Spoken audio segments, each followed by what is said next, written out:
Welcome back to the channel, my friends. Warhammer Man Studios. I'm Warhammer Man, and today we're taking a look at the Old World launch. This video is sponsored by CMO Games. More on that later. Alright, so I'm still in the queue. We're ready to go. It gave me a 1 hour, well, just over an hour queue time, and here we're in about 30 minutes. So it looks like we're making it through about twice as fast as expected. 1 minute to go, so should get through any minute now. And I know I'm excited to see how the Old World does. I mean, there is a lot of speculation. Is this thing going to be dead on arrival? Is it going to be the next big thing? The truth is, most people like to look at the extremes, extremely good or extremely bad. I think it's probably going to fall somewhere in the middle. So far, I've made a lot of parallels between Horus Heresy and the Old World, and I think that that's a pretty accurate thing. Warhammer 40k is still going to be on top. Warhammer Age of Sigmar is still going to be the second after their flagship game. And then Horus Heresy and Warhammer the Old World probably going to be somewhere in the lower level. They'll have a nice solid base, very consistent, very dedicated group of people that really enjoy the games, that support the products or buy the products on a regular basis. But I think more realistically than not, it's going to be confined to that group of people. All right, so we are in. So let's jump over here to the new and exclusive, and we'll take a look at what Games Workshop's got here. So here's the Tyranid stuff that kind of came out last week. Right off the bat, we have the Lords of the Lance Special Edition. So this is the Special Edition novel. It should be restricted to one, $75 for this, and this is along the Bretonnian range. Really, really nice looking product right here. Very nice. Signed and numbered, only 1,500 copies available. Should sell out relatively quickly.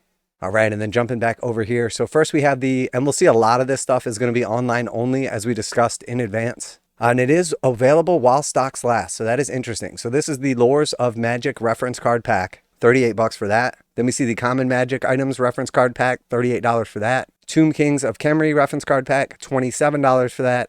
And then the Bretonnian reference card pack, $27 for that. All available while stocks last, which is interesting because if they're going to be supporting this product going forward, you would think that they would make this stuff permanently part of the range, not just do a single offering.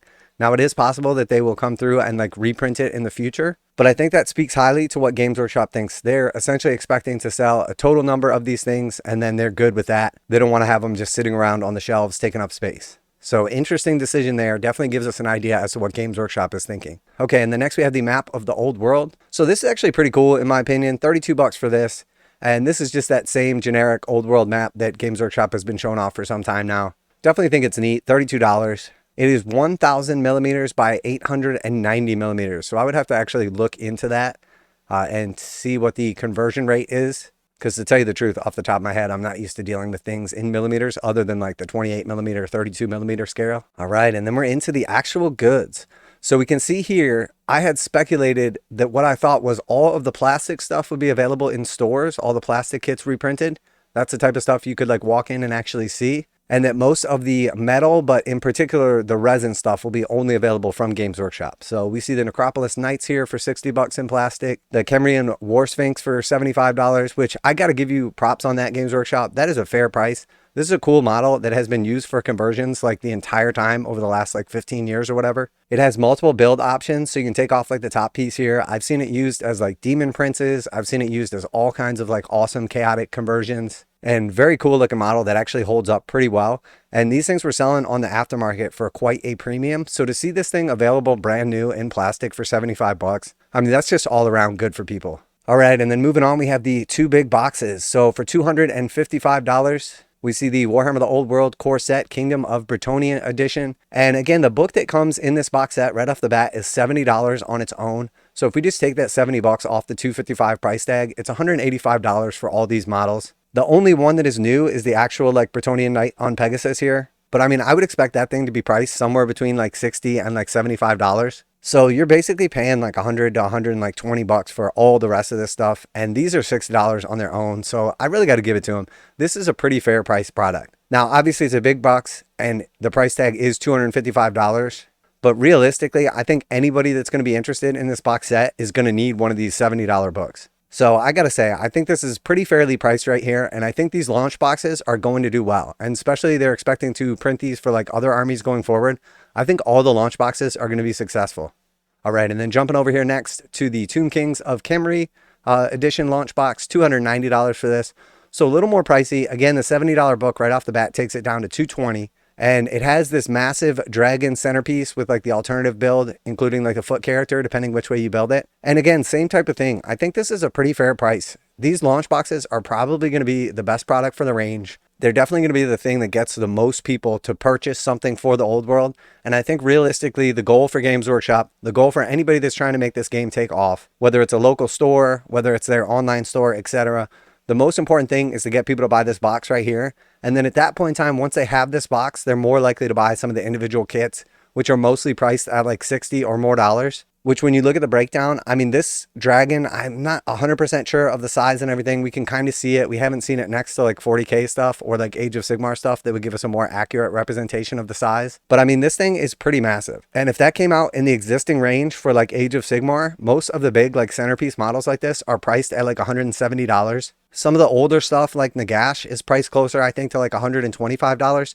So even if we say this thing would be priced at like $125 on its own, and then $70 for the book, that's $195. Again, it's like paying $100 for all the rest of this stuff. So I gotta say, these launch boxes are really nice. I think you're gonna be able to get a lot of this stuff for a really fair price as people bust these up or sell off their extra stuff. I think the launch boxes are definitely a home run in my opinion. All right, so moving on from the launch boxes. So we see all this stuff, like we speculated, is pretty much online only. So we see the Liche Priest at $15, the Ushabti Great Bows, $85. Settra the Imperishable, $60. Again, this is a character that I have seen regularly selling on eBay for like $200+ over the last few years. So to be able to grab him up for $60 for the old collectors, for the nostalgia people out there, I think this is a home run, honestly. Then we have the mounted Yeomen Command, $60 for those. Just kind of scrolling down here, we see the alternative build for the Necrosphinx. And again, just a beautiful model for $75. And then you end up with like a foot hero on top of that and a bunch of extra bits. This is a home run, this kit right here at $75. All right, and then the alternate build here, the Sepulchral Stalkers, $60. So then we see our Tomb Guard. So Tomb Guard right here are coming in sets of 20. So instead of selling these in sets of 10 for $40, they're selling them in sets of 20 for $80. So you have to spend more than your average price point for like a Sigmar kit, which would be like $60, let's say, for 10 guys. But you get 20 guys and you're only paying an extra like $20. So realistically, the way I look at this is you're paying $40 for 10 guys instead of like a new Sigmar kit, you'd be paying $60 for 10 guys. So realistically, I think these prices are pretty fair, especially when you consider that some of these kits are old and something like the Tomb Guard is actually a pretty nice kit. I mean, when you check out these models here, obviously they are older models, but they're not like complete trash or anything. I mean, these are pretty legitimate models. You could totally see these used as skeletons for like D&D or in like the Sigmar or fantasy range. I mean, these are nice models. I really got to give it to Games Workshop on these, the detail on the shield and everything like that. I think this is a fair price. 20 Tomb Guard for $80 is good. And this basically falls in line with what I speculated in advance of like the prices and everything, as where this stuff is going to be a lot like the Horus Heresy. You're going to be paying more per box that you buy, in this case $80 instead of like your average 60 for like Sigmar, but you're going to be getting 20 guys in a box instead of 10. And I think that's a nice idea from Games Workshop. Get you to spend a higher price point for your actual purchase, but give you more for that purchase. So very well done. And again, taking a page right out of the book for what we saw with the Horus Heresy stuff. Now, the big difference obviously is if this was a Horus Heresy kit, you would be getting 20 brand new Space Marine sculpts instead of 20 old Lich Guard. But again, these hold up pretty nicely. Not all the kits you can say that for, but some of these kits actually do. Now a quick message from today's sponsor. CMO Games has been selling Games Workshop products online for over 20 years. They carry the full line of Games Workshop products, including Warhammer 40,000, Age of Sigmar, Necromunda, Blood Bowl, paint tools, and more. Almost all Games Workshop products are priced at 15% off MSRP. CMO Games takes pre-orders for most Games Workshop products released at their earliest date possible. 12:01 a.m. on Saturday, they go live. Most of these pre-order products are also priced at 15% off MSRP. CMO Games offer free shipping in the US 48 with an order of $50 or more. Their customer service is top-notch and they ship most orders within 24 hours. Visit CMOGames.com using the affiliate link in the description and let them know that you heard about CMO Games from Warhammer Man. Now, back to the video. So next we have the Pegasus Knights. Again, $60 for 3 of those, and those are in the box set. So it just tells you if you start just taking out a couple of these kits at like $60 here and there, those big boxes are a really nice deal. All right, and then we had the Battled Standard Bearer on Royal Pegasus. So this is one of the new kits right here. And if I'm not mistaken, I think the only new stuff we've seen is this model right here, and then the big dragon for Tomb Kings, and then the alternative build or separate kit, which is the Brettonian champion, like on the actual Pegasus. So this is a separate kit that has like the standard bearer himself on it, but they said that the actual Pegasus model is the same. So you basically get like your Pegasus sprue, which is just the generic Pegasus, and then you'll get the alternative sprue if you were to get the other set versus this one. Now the other set is not actually available individually yet, only this kit is. But if we figure he's 65 bucks and we figure they're going to price that other Pegasus kit the same, let's say 65 bucks, again, those big boxes really seem like a good deal to me. All right, so that is the majority of the new stuff there. We did see that these showed up after the little delays last week. So we have the special edition Kings of the Dead and Warriors of the Dead in like the clear kind of tinted plastic. Very cool. We got a lot of the stuff left over from last week. We see the old world card sleeves. Really cool graphic on the back of these. 18 bucks for those. Very nice. Definitely some nice art right there. And then we see the modular movement trays. I think that this is cool that Games Workshop is offering these and everything, but I think realistically, this is going to open up a secondary market for people to be able to make movement trays, either 3D printed or like handcrafted or something like that. Because if you're paying 40 bucks for this modular movement tray setup, and you're basically getting like 2 movement tray bases and then a bunch of like corners and everything to kind of like make these into movement trays, you could probably cut these up and make something like, you know, 4 to 8 like smaller movement trays out of them. I don't think you're basically just going to end up with like 2 movement trays and a bunch of scraps. If you just look at the corners alone and you figure you're going to need like 4 corners for every one of these movement trays, that's 1 tray, 2 trays. So this basically set up right here, it looks like can make you about 8 movement trays.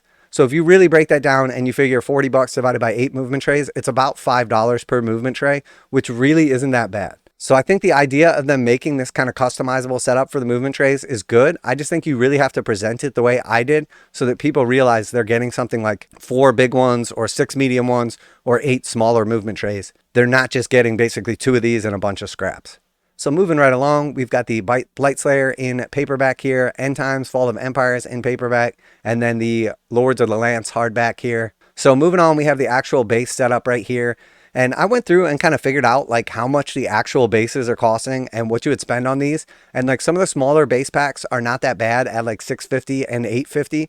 But when you get into the bigger ones and you figure 125 millimeter bases or 130 millimeter bases and spending like 50 bucks on those, I think right off the bat, you probably have in those big box sets somewhere around like $75 to like $95 in bases. So again, if you pull the book out of those and you figure that you're really in it for like 185 bucks and like $50 to $75 of that is the new bases, suddenly like the people out there that already have all these models, if they decide to rebase them, which I'm sure people are going to come up with like base adapters or like lots of creative solutions, I think realistically like you're probably better off just buying those box sets unless you have like fully painted armies that you're going to break off their bases and then attach to new bases and go through that whole process. I think realistically those box sets just get to be a better and better discount, a better and better deal.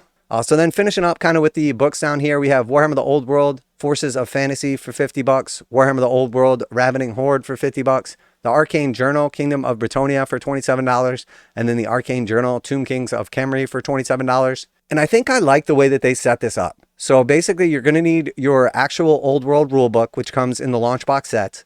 And then depending on if you're going to play like Forces of Good or Forces of Evil, you're going to need to spend like 50 bucks on those. So you have your regular book and then you have one of these big books. And then if you want to play like Specialized Bretonnia or Specialized Tomb Kings, they have this like cheaper $27 book that's going to have like some additional rules and stuff like that. Sort of like how the detachment rules and everything work for Sigmar. You're going to have like special rules, special ways you can change and build your army, special like artifact equivalents, spells, etc.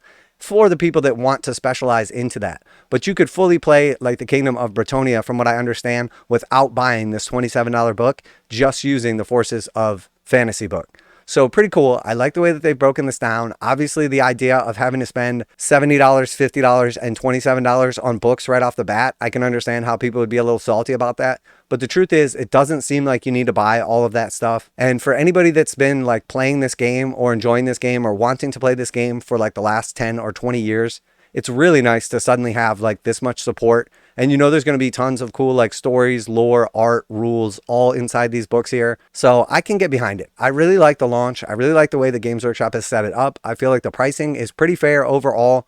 When you start looking at some of the older kits and saying like, well, I don't know, like 20 skeletons is going to be $80 and these are like old sculpts. Like, sure, you could definitely point some fingers at a couple of things and say like, this doesn't make a ton of sense. But I think for the majority of the people that are buying like the big box sets, that are just buying like 1 or 2 of these books or some cards or something to go along with it, and then maybe a couple kits to like supplement their army, I think the old world looks good to me. I would rather see this coming out as a product and just me not buy any of it than not have this available for people. And I feel the same way about Horus Heresy as well. I think Warhammer Fantasy, the old world, and Horus Heresy are going to have like very devout fan base, people that spend money on this or play the game on a regular basis. It may not bust into the mainstream the same way that like 40K or Sigmar does, or even some of the smaller games like Kill Team does, or like the Warhammer Quest games, Hero Quest, etc. But the truth is, I think this is really well done. I think they put a lot of work into it. They've revved up for the launch for quite a bit of time right now. I think they're going to have some nice, at least initial sales, and then it looks like they're going to have minimal support over time, but enough to kind of keep the game fun, keep it alive, and give people what they want. So in my opinion, I think this launch is going to be a success. We'll obviously see over time when we see some of the numbers from some of the shops or Games Workshop themselves, what kind of like ongoing support this has a year or 2 years from now, etc. But I have to say, it looks like it was really nicely done. All right, so moving on here, we have the leftovers from like the last couple weeks. Lion, Son of the Forest in paperback, Pilgrims of Fire in paperback, and then the Warhammer Underworld's Death Gorge. And then we see already some of these items have sold out. The Ushabti Ritual Blades, the Grail Knights here, Grail Knight Command, Battle Pilgrims, and the Grail Reliquae. So very cool to see that people are excited for these things and picking them up. And then there is like one also development going on here. So again, the Old World Rulebook sold out right away at $70. So again, anybody that picks up like both of the big box sets, easily going to be able to sell off their actual rulebook. I just wanted to comment on these. So when these first came out, initially it said Killzone Beta Decima temporarily out of stock, but it said that the Kill Team Salvation set was no longer available, and Games Workshop has actually gone in here and changed this. So now we have notify when available, which means they are planning on restocking this. So they're either doing like a second run, or they're going to make this like part of the range, at least like short to midterm. And I think that is a great development from them. So seeing Games Workshop switch this over to temporarily out of stock gives us the impression that these are going to be coming back into stock, and they are going to be coming back available. And I really like it. I'm definitely looking forward to getting my hands on all of the game aids, the book, all that stuff, and kind of seeing what this is really all about. It's definitely gotten a little bit more expensive that they've broken it down into like the individual units and then the terrain set now. But I think that's going to be better for the overall community, as people aren't going to end up with like piles and piles of terrain that they don't necessarily want. All right, and then just finishing up here at the bottom with some new releases, we have 23 items from Games Workshop, mostly for 40K and 30K, that are basically like made to order resin kits. So we've got the heavy construct weapons, we've got the Pylon, Landspeeder Tempest, Regents of Orden Rift, Severin Loth with his Honor Guard, Luke Furon, Chapter Master of the Astral Claws, and then we see the Locust Lord upgrade pack, Necron Cryptake model, Necron Lord with Resurrection Orb, Overlord with Staff of Light, Huron Blackheart, Iron Warriors Warsmith, and I gotta say, Huron Blackheart is one of the models that if they actually redid him, I think would sell extremely well. I know a lot of people have done conversions with Abaddon over the years, including myself, and this has always been a popular choice. And then just kind of finishing up here, we see like some of the stuff that's come out over the last few weeks still available down here, and a couple items sold out. So yeah, just kind of wrapping up here, I think overall Games Workshop did a really good job with the build up for this launch, getting a lot of hype, giving people exactly what they want with like the initial offerings and everything. I think both of these big boxes are really nice value, really nice sets. Seeing the rulebook selling out at $70 right off the bat, and knowing that both of these boxes include one, tells you that if you bought both of them, or if you didn't want the rulebook, you just wanted the models, etc., it looks like you're going to be able to easily offload your extra stuff. Very, very nicely done, Games Workshop. Nice value in these big box sets. The actual price point being above $200 definitely steer a couple people away, but loading these things up with like 70 and 90 plus miniatures, and then putting a nice like centerpiece miniature in both boxes, I gotta say, really nicely done. I think the marketing department, I think the design team, I think Games Workshop overall did a really good job with this. Now, we'll see over time, obviously, how exciting it is, how good of a launch it is, how much people are really buying into this, and what kind of money they're spending over time, because obviously the level of support this game gets over the next like few years is going to be dependent on how much money they're actually making off it. Because we know, obviously, in the end, Games Workshop is a business, and if it don't make money, it don't make sense. So that being said, let me know what you think, what you're picking up this week, what you're most excited about. Let me know if you bought into this, or if you think this is going to be dead on arrival. Always like to hear back from you guys in the comments. Special thanks to CMO Games for sponsoring this video. As always, check out the link in the description to save 15% on Games Workshop products. That's it for today. Warhammer Man Studios, I'm Warhammer Man, and I'm out of here.